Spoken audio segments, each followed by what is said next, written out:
Okay,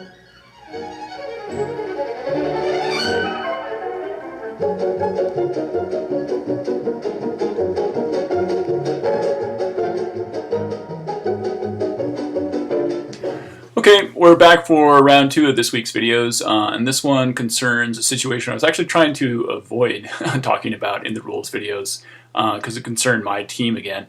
But since more than one person was talking about it on the forum, I thought I might as well try to address it using the video evidence. So here's my team, Team Rundle. We're playing Team Alberta, which apparently has a knack for playing very lengthy games because the score here is 18-18. Which makes this game point. In fact, this game had gone on so long that players from the teams in the next game were already lining up on the side of the field because they're anxious to get on the field and play.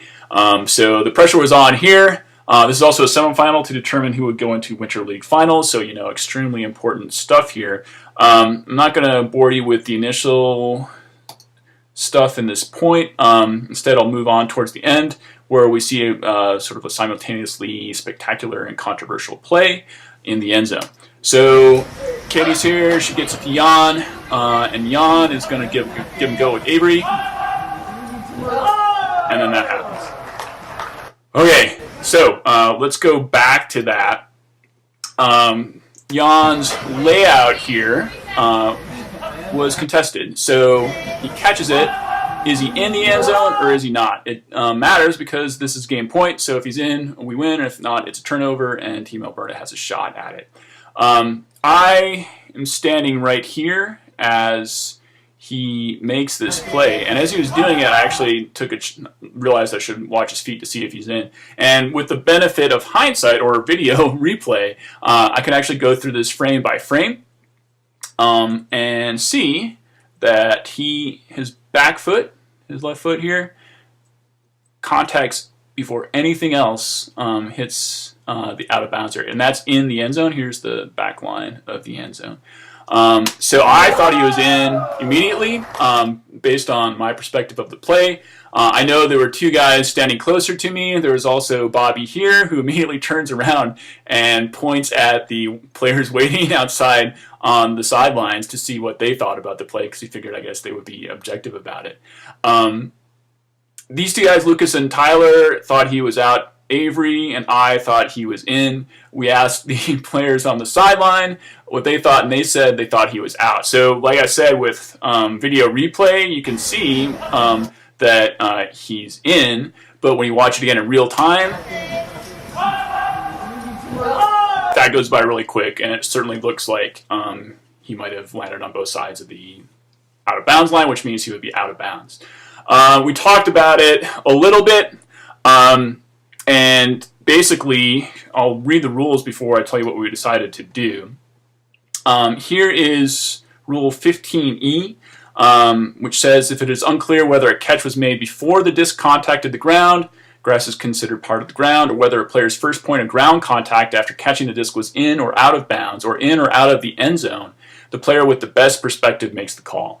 So this is kind of a famous or maybe infamous clause in the rules because of this expression, best perspective. I've heard it lampooned on a number of instances. What it is defined as, if you actually click or highlight this in the rule book online, is it says best perspective is the most complete view available by a player that includes the relative position of the disc, ground, players, and the line markers involved in a play.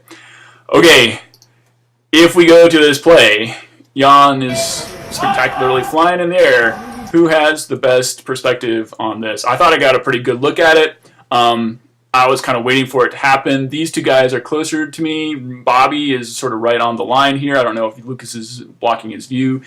Basically, there's not only an issue of deciding whether he was in or out, but if we were going to go to the best perspective clause, we'd have to have some mechanism in place to say, well, who among us has the best perspective?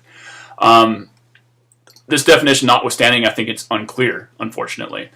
But thankfully, in the rules, there is a clause or rule as well about what to do when you can't resolve a dispute between the players on the field of play. So it says if a dispute arises, this is Rule 16D, if a dispute arises concerning an infraction or the outcome of the play, e.g. a catch when no one had a good perspective and the teams cannot come to a satisfactory resolution, play stops, and the disc is returned to the thrower and put into play with a check, with the count reached +1, or at 6 if over 5. Yeah, so we went back and forth about this a little bit, and they seemed convinced that it was their disc, but I was equally as convinced that he had been in, so I just at some point said, let's ignore the guys on the sideline, and since we can't resolve it, let's go back to Avery with the disc, which is what we did.